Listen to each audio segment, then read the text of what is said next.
if you don't hear anything from us, there's no bad news. Just check out our portal. Everything's great. So I got the phone call 2 days ago from them, and they're like, we need to set up an appointment.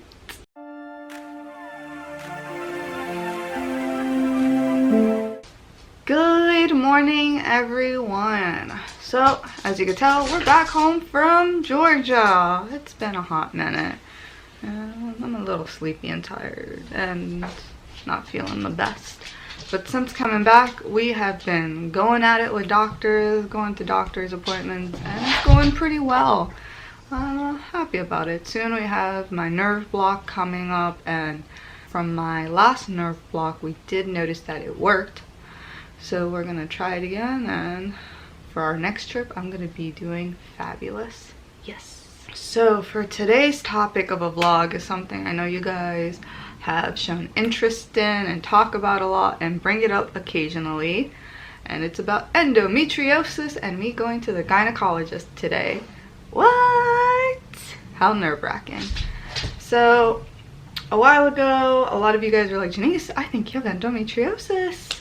And even Jackie thought the same thing, and I thought it for a while. I brought it up to my gynecologist just because, you know, a couple months ago I had a very sharp killer pain, and I was like, I think I'm about to die in my ovaries. What is going on? It only happened once, and I did show concern, and we did x-rays, we did a bunch of stuff, yada yada, not a big deal. The gynecologist I saw back then, she's not in the practice anymore, so recently I saw a new one, and she kind of resolved it in a heartbeat. She was like, oh, that sharp pain you had back then, it was because your cyst started leaking, so you're fine. You don't have endometriosis. Easy. Solved it.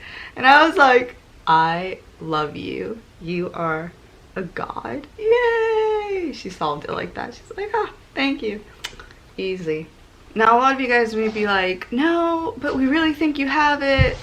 Honestly, I really don't think I do. I know my body, because even before, I never had painful periods. Just that one incident, I was like, oh, I think I'm about to die from this 15-minute sharp pain. And she solved it. She gave me a great explanation. I was like, oh, that explains everything. So that was it. And I am not going to have a surgery just to see if I have it. That is not going to happen, and I don't really think it justifies for me to get the surgery, honestly. So no endometriosis for me. Yay! Now, I did go to the gynecologist this month or last month recently, because I'm going to explain it in more detail in this vlog. Recently I started having a lot of more mental issues, mental problems, mental disabilities, and I couldn't explain why. I was getting depressed, sad, crying a lot more, and that is not in my character at all. I mean, I would just look at the wall and burst out into tears. And I remember Paul didn't want to leave me alone, because he's just like, you're not like this, you're just crying all the time, like, I love you, like, please don't cry. And I remember he would always ask me, like, why are you crying? And I'm like, I don't know. Just tears. And I'm like, there's something wrong with me. I was an emotional roller coaster. And the first thing that just went into my head was like, okay, what has to do with emotions? Like, I need to solve this. And I just thought of my birth control. And I was like, I'm getting off of it instantly. I'm done. No more. I got off of it. And it worked. Like, those emotions went away like that. And I was so relieved. I will not lie, in the past, I never understood people who had mental disabilities. And when I did ask, I would be like, why are you sad? Why can't you go out and just be happy? And they were just like, I can't. They really couldn't explain it to me. They just said, you just have to go through it to understand. I went through it, and I remember telling Paul, I was just like, I personally think mental disability is worse than physical, because some days, yeah, I was in pain, but mentally I was just in bed. I just didn't want to be moved. I didn't want to be touched. I was just like sad, and I thought it was the worst. So now I really truly understand, and I was just like, I don't know how these people go through that. I just had to get off my birth control and I was good, but going through that every single day, I really don't know how those warriors deal with it.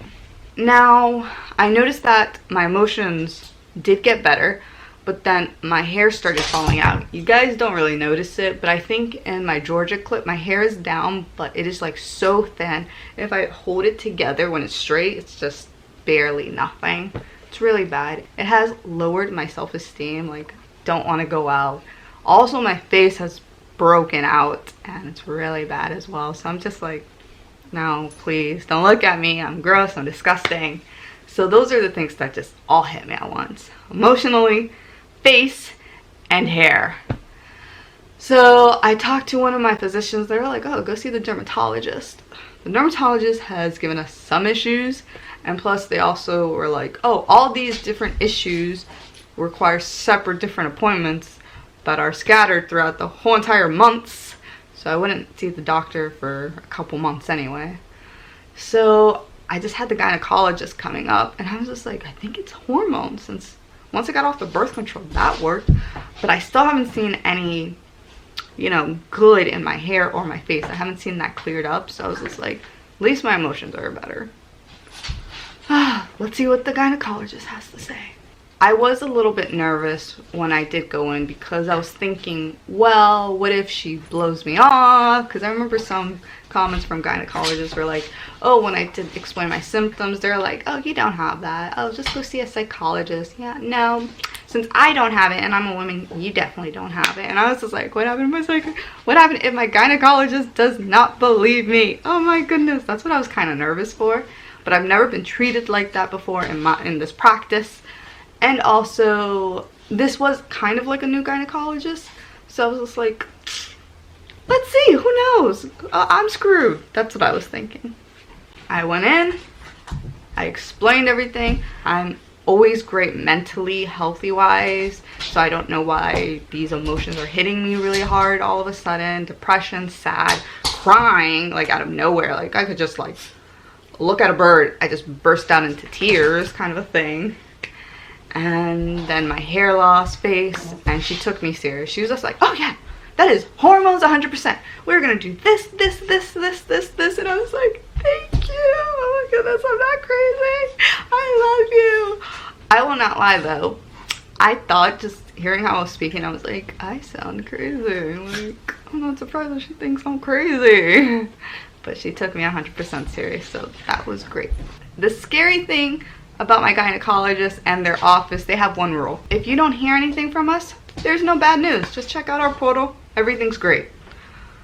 But if you do hear something from us, be a little worried. Something's wrong. So I got the phone call 2 days ago from them, and they're like, we need to set up an appointment. And I'm like, oh my gosh. So I'm a little bit nervous. I don't know what's going on. So yeah, who knows? Who knows? So let's go in and make sure everything's fine. Hello everybody. So we are on our way to my gynecologist appointment. Who knows what's gonna be happening? I'm a little blah about going, but I'm chilling and relaxed right now. So we're on the highway, and all I could think of is highway to the danger zone. So let's see where to go. So Paul, what did you think of the appointment? I think it was good. Very informative. Got a lot off our chest. Yeah, so she said she was happy that I brought extra blood work because my doctor did do more hormones and thyroid. So she was like, thank you. I always come prepared. But she was just like, everything checks out great. Everything looks great. Yada, yada, yada. And I was like, oh, thank goodness. But I am still a little concerned because my hair is still pretty much falling out and my face is breaking out. So she's like, maybe stress, you know, maybe your nutrition. I'll stress you out. You know, malnourished. And I was like, oh no. But she did had a little, very, very little concern. She's just like, there is liquid in your pelvis. And she was just like, could be endometriosis. She felt it wasn't a big deal. And she was just like, when you guys start having kids and you're finding it very difficult, go see an OBGYN surgeon then, you know, in the future. you know, or if you're having horrible pains, which you really don't, you know, definitely go see that doctor, you know, the specialist. I was like, okay. Lucky for me and Paul, we do have an appointment coming up with that specialist. We just been, you know, holding off. And we're just like, well, we do have extra, you know, blood work now, some scans, ultrasounds, and he's going to be able to see this fluid. Let's see what he thinks, if I really do have endometriosis. But now if he does say, well, the only way we can see is, you know, going in you. If you don't know, the only way how to 100% diagnose and treatment for endometriosis is surgery. Yeah. Now if he says that's the only option, I'll be like, we'll hold off. You know, I'm pretty Gucci. But the idea is to go see the surgeon who is a specialist in this and see if she's even a candidate for it. Like if it's anywhere in the realm of possibility that she does have endometriosis. If the surgeon says, I don't think so, we got to take his word for it because he's a surgeon. This is his specialty. So. And he is yes, different story. And he is a specialist in other things, so I can ask him, what about my hair, my face? What do you think? And see what he comes up with. He may even tell me to go see somebody else. So that was my adventure for today. It took a lot out of me. It was a little nerve-wracking, but we made some progress. So for now, guys, it is starting to rain, gloomy here in Florida. So for now, adieu and goodbyes.